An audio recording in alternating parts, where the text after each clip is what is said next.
Alright, welcome back to a snowy edition of my POV test drive series here on the channel. Today I'm driving the star of the show. This is my 2007 Toyota 4Runner V8. And I'm not going to go too deep into all the modifications that I've done to this because I do have a whole separate video on the channel here, so I'll go ahead and link that down below for you if you're interested. The short story here is that this is a limited model, which means it has the leather interior and JBL sound, stuff like that. Fairly minimum though still for a so-called like top of the line model. It has Fox suspension, 33-inch Goodyear Duratrax on Method race wheels, a set of Doug Thorley short tube headers that I'll show you real quick, even though some knucklehead was accusing me of lying about having them on my 4Runner. I don't know why I would lie about that, but I'll show you. If anybody has any questions, there is a Doug Thorley short tube header right there. So I have that and the Gibson catback exhaust. It's a stainless system. Other than that, it's pretty much mostly stock. So this is the big claim to fame here, right? When it comes to these 4th gen V8s is the legendary 2UZ FE 4.7 liter V8 engine. And there's a reason why Lexus only offered this engine in the GX, which is their version of the 4Runner.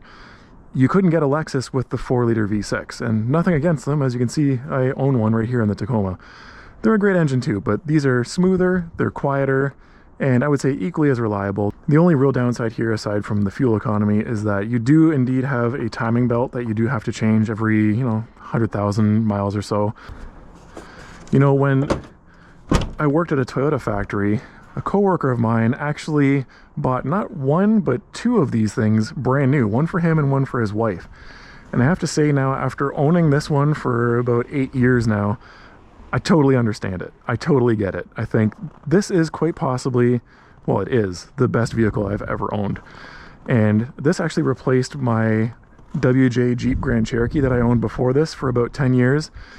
Which is a direct competitor. You know, they're in the same class, same size. It even had the 4.7 V8 in that as well. And this 4Runner with about 100,000 kilometers more on the clock has been way more reliable. But before we get driving here, I just want to show you a couple things just in case you're wondering if one of these 4th gen 4Runners is right for you. I think a big part of why people buy an SUV like this is because they're using it as a family vehicle. So I want to show you what kind of space we have as a family. So you can see my little guy's car seat back here. We only have one child and we're kind of at max capacity here already if you think about it. We have, two parents sitting up front. Here you got room for maybe a diaper bag or something like that. You have a little bit of extra space here. And then we do have a good size hatch on these. They do make a good use of the space because it is such a boxy shape back here. But the problem is, as you can see, you put a stroller back here, maybe a gear bag, and you're kind of filled up. Like you can definitely get more stuff in here, but if you're gonna have, more than one child, you're gonna have some dogs, you travel with a lot of gear with you, you might want to question whether these 4Runners are right for you, especially when much larger SUVs like the Sequoia exist, and I think those things are monsters inside. So there's definitely benefits here to the smaller size because when you're off-roading on tight trails and stuff, this is a fantastic setup. But that's enough yapping. Let's get in and go for a drive here. Open this up and get a little bit more light in here. We have a traditional key to start it, which is nice. No push button that you have to worry about getting hacked by criminals. We also have, a traditional gear shift here, which is very nice. One thing it doesn't have that I wish it did is a manual lever for the 4-wheel drive system. You can see we've got an electric switch here. It works fine, as long as you use it once a month to make sure it's freed up and doesn't get seized. But I do wish that it had a manual lever, just like the FJ Cruiser or the Lexus GX. One more thing to add here, as you can see, we have 262,000 kilometers on the clock. So she's no spring chicken, but that's not a lot of mileage for a Toyota truck by any means. All right, driving a V8 4Runner. Now, I would argue, and of course I'm pretty biased here, but I would argue that this is one of the best winter vehicles out there. And the reason I say that is because these V8 models are full-time 4-wheel drive. So it doesn't matter what kind of weather you're driving in, you literally just get in and go. You shift it into D and go. Like there's no thought that has to get put into, do I need 4-high here? 2-wheel drive is okay. Is it gonna engage when I need it? And those are all things that I deal with the Tacoma when I'm driving it in the snow. And this thing is just so It just does everything for you. And then on top of that, you also have the ability to lock the center differential if you need like a proper 4 high. And of course you have 4 low as well, but you really don't ever need that for winter driving. And you know, there's lots of all-wheel drive vehicles out there, and like cars and crossovers particularly, Subarus, Evos, stuff like that, and they're all awesome in the winter as well. Like the GR Corolla, I can't imagine how much fun that would be in the wintertime. But what these 4Runners have on their side is ground clearance. So when the going gets tough, I have full confidence that I'm not going to get stuck anywhere I go. Between the way that this thing is modified with the bigger tires and the lift and everything, which by the way rides so smooth over these speed bumps. The Fox suspension, I've got Fox 2.0 coilovers on this with matching 2.0 rear shocks, and the ride quality of this 4Runner is just like exactly what I would want on a primarily street-driven off-road vehicle, if you know what I mean. This is our daily driver. My wife drives our toddler around in this thing all the time. I want it to be smooth and comfortable on the streets, but it's also incredibly capable as soon as you take it off-road. And I think that's one of the really the big draws to these 4Runners, is that realistically all you need if you want to have more of like an adventure vehicle, upgrade the suspension and tires if you want to. That's all you have to do. Like, you can keep the stock wheels even if you want to. They need nothing else. They have a great body-on-frame design. The four-wheel drive system is fantastic. Just put better tires on it and lift it up if you want to. And the thing is, you don't have to stop there. If you want it to look more aggressive, or you want to just dump a bunch of money into making like a really sort of a highly modified version of it, you can do that too. There's a lot of aftermarket parts and stuff available for these things. But I feel like the way that I've set this one up is kind of like the sweet spot. It's obviously really capable off-road, but it's reliable, it's smooth, it's comfortable still. And you know, this is a preference thing, but I don't have to worry about where I take this. You know, I can take it out for a nice dinner with my wife. We can go to a wedding or something, and you don't feel like you just came from the jungle. You know what I mean? Like, a lot of people love that. They like a big snorkel sticking out and they think it's cool, and it is cool. To me, I like that as well, but for a daily driver, I do like the fact that it is fairly subtle and classy looking on the outside, despite being somewhat modified and kind of beefy. Also, V8 is pretty awesome. I think Toyota did a really good job of engineering this generation of 4Runner, because yes, it's a body-on-frame SUV, but it's really smooth and really refined. Like, I can't believe, when you're driving this thing, you would never guess that this thing is as capable off-road as it is. Because, like, I mean, you can scream down the highway doing 140, no problem. And it's comfortable, it's stable, it feels really, like, heavy and solid. Even though this is not really a heavy vehicle. I mean, these weigh, what, 4,000 pounds or so, 4,400? But it's kind of strange. Like, when you're just driving on city streets, you think that you're almost driving like a crossover or something, because it's just so smooth and comfortable. There's no rattles, there's no squeaks. Mind you, that's a built in Japan Toyota type of thing. It's not just a Toyota specific thing. I don't feel like I have the same level of build quality in my second gen Tacoma as this thing. Not quite the same. It's still a Toyota. Don't get me wrong, the Tacomas are great trucks and everything, but anything that is Toyota but also made in Japan is just sort of one tier above the other trucks, in my opinion. Let's talk about the interior here a little bit while we're at kind of a boring part of the street. First of all, mine has a sunroof, as you can see, and I'm fairly tall. I'm about 6'3", and I remember when I was shopping for this thing, I was reading reviews and stuff and reading people's opinions about them, and one of the complaints that they had was, if you get a model that has a sunroof, you lose a lot of headroom. And that kind of worried me a little bit, but I really enjoy having a sunroof in a vehicle. I think I love having that daylight be able to come in. I love opening it up, getting the fresh air. You know, in the summertime, if it's hot out and you want that fresh air, but you don't want the side windows down, like, you know, messing your hair all up before you go on a date, you can leave the side windows up, crack open the sunroof, and roll the rear window down. And it's like you just get fresh air through the vehicle. It's great. I have seen some people complain about the HVAC controls here on these 4th gens, and I'm kind of surprised because I actually like them. I think it's kind of unique. I think it looks cool. I guess people complained that there's too many buttons, and watch out, squirrel. Watch out, watch out. Okay.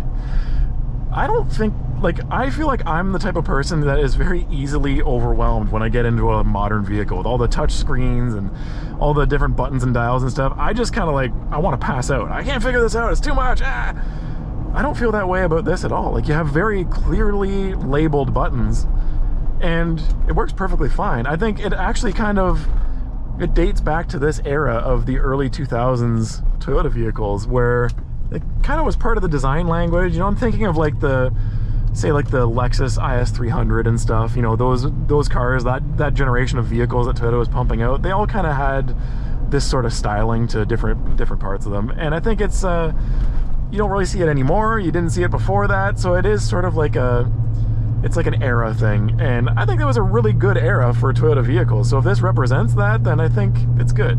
One thing I will complain about though, in terms of like usability and stuff, is these window buttons and switches. I don't know if you can see down here. I'm trying to look down to show the camera without crashing this thing into the cabbage. This is very not intuitive. These Windows buttons all the way down here and the door lock buttons and everything. I feel like it would feel more natural to have them up here, but down here, it feels further than you would expect. So I find myself constantly like reaching lower than I feel like I should have to in order to roll the windows down. Very minor complaint. First world problems, whatever. This is supposed to be an unbiased review for you guys, right? So if you're considering buying one of these, you want to know if a 4th generation 4Runner is right for you, I'm trying to give you sort of all the different ins and outs of what it's like to own this vehicle. I want to go back to the rear window rolling down. Another thing that I do want to touch on, I want to mention, is that I think technically Toyota doesn't recommend driving with the window down. That's not what it's officially for, at least. It's meant like for loading and stuff, if you don't want to open the whole hatch, I think, because you can lower it from outside the vehicle if you want to, off the key fob, and then you can raise it with the keyhole. I think that's what it's actually intended for. And if you drive with the window down, especially if you have the factory exhaust that points out the rear, if you have a side exit, that changes it. But with the factory exhaust, you actually will smell a bit of a sulfur smell just from the tailpipe. It does kind of like have like it's like a vortex kind of a thing where it gets pulled up and around the back of the vehicle and into the back window. You only notice it every once in a while, but if you're not expecting it and you're not used to that, it might stand out to you. It might be kind of off-putting. One more thing I will mention about the interior here is that even if you get the JBL upgraded stereo, which is much nicer, it's got an amp and a subwoofer in the back hatch area and stuff, it's definitely an upgrade over the factory stereo, but it's still not amazing. And the biggest thing is the head unit. The factory head unit is just no good. I think one of the best upgrades for one of these, especially if you're going to be daily driving it, is to upgrade to an aftermarket head unit. It doesn't really matter what kind. This is a Pioneer one that I've put in here, and like a name brand one, but you really don't need that because I have installed Chinese ones in other vehicles, and including my Tacoma, and they're all awesome too. If you've got Apple CarPlay and Android Auto, that's really all you need to make it feel a lot more modern. Another little annoyance, it's not even really a complaint, but the automatic headlights that come on this limited model, they're not quite sensitive enough, and I find myself constantly having to turn them on manually myself because it waits until it's too dark or like the weather is too bad for them to finally turn on their own, and I feel like they need to turn on much sooner. And so anytime it's like raining out or just, you know, like at dusk or something where it's not like pitch black or anything, but you do want to have your headlights on, this 4Runner doesn't really engage them early enough. I have to click them on manually.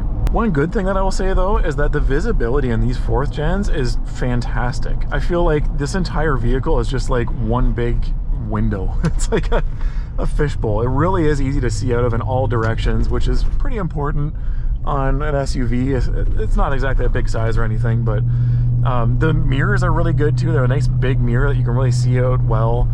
I towed in a closed camper trailer and I was able to see past it fairly decently without having like aftermarket tow mirrors on it or anything.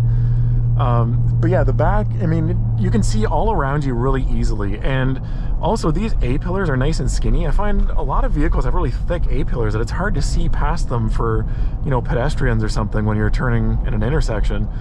And this might look thicker than it actually is because half of this is the window visor that I have on this. I put that on. And they are technically, you can see through the window visor. I don't know if it shows up on camera or not, but They're kind of translucent, you can see through them. Now this road is getting a little bit rougher. Let's talk about the ride quality of and the handling of what these 4th gen 4Runners is like. So obviously I can't leave anything alone, and I've modified my daily driver. I think I'm not the only one that suffers from this issue.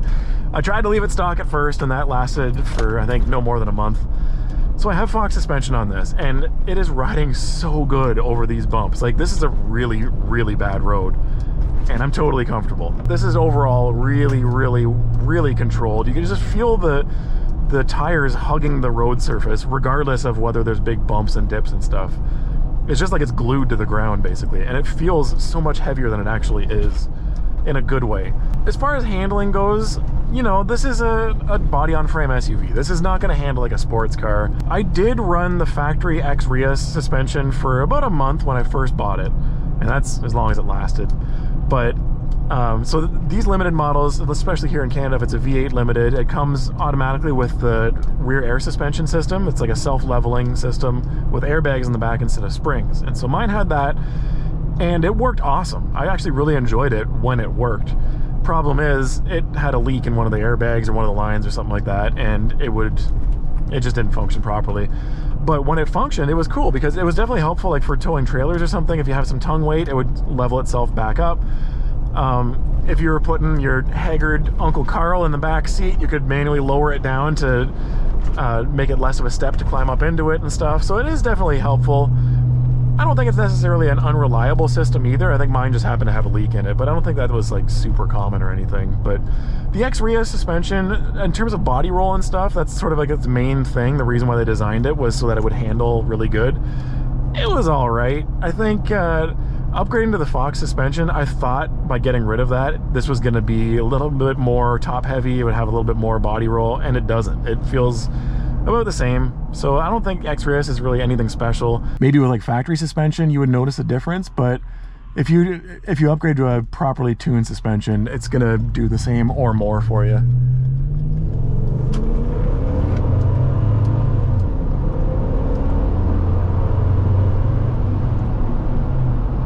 Yeah, she moves pretty good, that's for sure. The V8 definitely has plenty of power. It's not a rocket ship, guys. Yes, it's a V8, but it doesn't make it a hot rod necessarily in terms of like a muscle car or something. I find that the benefits of this engine are actually more like in the smoothness, obviously the reliability, because these 2UZs are rock solid. And don't get me wrong, I'm not saying that it's slow or underwhelming or like disappointing or anything. It definitely has plenty of cojones. Sounds awesome too with this Gibson exhaust, by the way. But the low end torque is great, and again, I own both engines that are available in these 4th gens, right? So I have the 4.7 V8 in this one, and I have the 4-liter V6 in my Tacoma, and so I drive them back to back all the time on a regular basis. So I'm very familiar with the comparisons, and that 4-liter is obviously, it's also a really strong, really reliable engine, and it's got enough power for, you know, these size vehicles. There's nothing wrong with that. This V8 just has more, and it's more effortless to get up to speed. I find myself very rarely needing to give it more than like 20% throttle to get even past the speed limit, and I gotta like kind of slow down and be like, whoa, I'm going faster than I should be here. The 4-liter is also a noisier engine, and it's just rougher running. You know, a 6-cylinder just isn't as well balanced as a V8. And so that is a noticeable difference. So in my humble opinion, I feel like if you're gonna buy a 4th gen 4Runner, you gotta get a V8. These seats, by the way, they're comfortable. They're not anything special or fantastic. I feel like I'm comfortable enough. They have kind of decent support in them, but they're not particularly good in any field. Mind you, I did drive this thing across Canada to British Columbia and back to Ontario, and I was comfortable enough, but like on those really long driving days where we would do like, you know, 1,200 kilometers in a day, I was feeling it. And you know, it's nice to have the heated seats and the limited model and stuff too. It'll soothe your back a little. Man, I feel like I just went through like a quarter tank of gas doing that pull back there. Yeah, these tighter corners, you definitely still want to slow down for them. It doesn't handle like a car, it handles like a truck, but it's not bad. I mean, I didn't slow down that much for that pretty tight corner, but one thing that I noticed like the first time I drove this thing that really stood out to me was the gas pedal. And back in 2007, this was one of the earlier vehicles to have a drive-by-wire system instead of a typical cable-driven throttle body. And so I do feel that lag, that kind of dead spot in it, where you do feel a certain like disconnect with the engine when you're getting on and off throttle. Of course, I've gotten used to it now over the years, but that's one of the things that I think you can definitely improve with a product like a pedal commander or something. But I'm not a huge fan of those modules myself. It's just a personal thing. I'm not a big fan of how they operate and what they do. But I would definitely recommend getting a proper ECU tune if you want to improve something like that. There's a few companies out there that will tune your 4Runner or Tacoma or Tundra or whatever, and they'll do all kinds of stuff. You'll get better fuel economy, you get better throttle response, stuff like that. They'll, you know, lean it out a bit on the highway so it runs a little bit more efficient, get more power out of it. I feel like that's the proper way to do it. To spend, you know, a couple $100 on a little fancy magic box that just makes your gas pedal feel like you're making more power is kind of silly if you really think about it. You might be noticing, you might hear on camera here, the wind noise is kind of picking up a little bit here, but keep in mind though that I do have an aftermarket roof rack on my 4Runner, and these Sherpa roof racks are actually really good in terms of wind noise and stuff and vibrations. That under 100 kilometers an hour or like 110, I've got no issues at all. When you get higher than that, you do start to feel some vibrations and hear some wind noise and stuff. Kind of a cool feature, or maybe a happy accident. I'm not sure if Toyota meant to do this on purpose when they engineered this, but these heating vents here line up perfectly with your hands on the steering wheel. So like in the winter time here, if your hands are really cold from scraping the ice off your windows or something before you go, they point directly at your hands if you angle them properly. In stock form, it's got enough power, it's got enough get up and go and everything, but I will say that the Doug Thorley headers really woke it up in that mid-range. You can tell it's definitely breathing better and definitely making more power in that mid-range. I think it's like an extra 30 horsepower and 30 pound-feet of torque in the mid-range. That's not peak. People get that confused. That doesn't mean that this goes from making 270 horsepower to 300 or something like that. But yeah, that was definitely an improvement. In terms of the sound though, it's very quiet. And so in a completely stock V8 4Runner is kind of boring in that, you know, it's smooth, it's quiet, you don't really hear the V8 sounds until you put an aftermarket exhaust on it. And then it turns out that this is a really good sounding engine. And I test drove a GX470 before I bought this when I was shopping for these. And so I can compare the two back to back, and they feel extremely similar in terms of the ride quality, the performance, the handling. Obviously the Lexus has a nicer interior, you can't argue that. And again, I'll say, I feel like if you're gonna buy one of these, you get the V8. It's just worth it. They're super reliable, like incredibly reliable. Those million-mile Tundras and the second-gen Tundras, those all had this 4.7 in them, not the 5.7. Let's talk about the fuel economy now, and that is definitely one thing that this 4Runner is not excelling at whatsoever. She's thirsty, folks. It really is as bad as people make it sound. And when you lift them and put heavier tires on them, it just makes it even worse. I get about 12 miles per gallon or so in the city, which isn't that good at all, especially for a smaller SUV like this. On the highway, like on road trips and stuff, at like stable speeds, I can get close to 20 miles per gallon. Close to it. It's probably more like 19. And that's better. Like, so if you're trying to be as efficient as possible, you definitely want to take these on the highway. The city streets and the stop and go is what kills it in terms of fuel economy. Once again, especially with big heavy tires like this, that momentum to get them turning, get them up and going, and then you lose it when you stop at the next red light, that kills your fuel economy.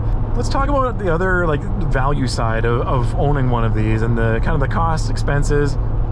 Fuel is going to be your biggest one. It's not going to be repairs. And that, to me, that's a great trade-off, because I don't have to worry about diagnosing stuff. Whenever I got to spend money, I just go to the pump. It hurts, but it's easy, right? I think these 4th gens have pretty much bottomed out in terms of pricing now. I think it's safe to say they're probably only going to start climbing now from this point on, because, you know, for the following 5th gen, you can only get the 4-liter V6 in them. And then for the upcoming 6th gen, it's completely different. You're talking turbocharged 4-cylinder, potential hybrid, stuff like that. They're completely different. And so you're never going to get a V8 4Runner ever again. And if you can find one of these that's rust-free, it's going to be worth something. And I think they're going to continue climbing from this point on, possibly to the point of becoming a collector vehicle. If you find really clean, really low mileage examples out there, I could see these things at some point crossing the block at Barrett-Jackson or something. So what has my ownership experience been like with this thing during the time that I've had it in terms of repairs and maintenance? Well, first of all, these things are pretty easy to work on, I think. My Tacoma is a little bit simpler, a little bit easier, especially like in the engine bay, because it's a smaller engine, so there's obviously more space, more room inside. I've had a few failures, like even though this is like one of the most reliable vehicles ever made, you know, they still do have their fair share of problems here and there. So when I bought this, it did have a cracked exhaust manifold on it, and that's the reason why I have Doug Thorley headers on here. It wasn't for the performance increase, that's kind of like a side benefit for me. It was for the reliability of them. Stainless steel, you know, lifetime warranty. It also had that leaking air suspension that I mentioned. Aside from that, you know, I've had they're more rust related issues because, you know, it's a reliable vehicle, but it's not immune to life here in Canada, especially in Ontario with all of this road salt. I mean, look at how white the roads are out here right now. That's all salt on the roads. They salt the crap out of our roads in the winter time, man. So I did have like a brake line that rotted through, a power steering line rotted through, the factory exhaust rotted and fell off. Even my rear hatch has a few bubbles on it of rust, and that's more of a paint quality issue because it came from the outside in. It didn't rot from the inside out. It's also obviously super important to protect these things and oil spray them and get them rust proofed in the wintertime if you're going to drive it in the salt. And recently I finally figured out what was causing a problem I've been having for the last 2 years with this thing. And it was causing the ABS and the VSC warning lights to come on in the dashboard. And hey, is that a TRD Pro? Nice truck, dude. Sorry about your engine.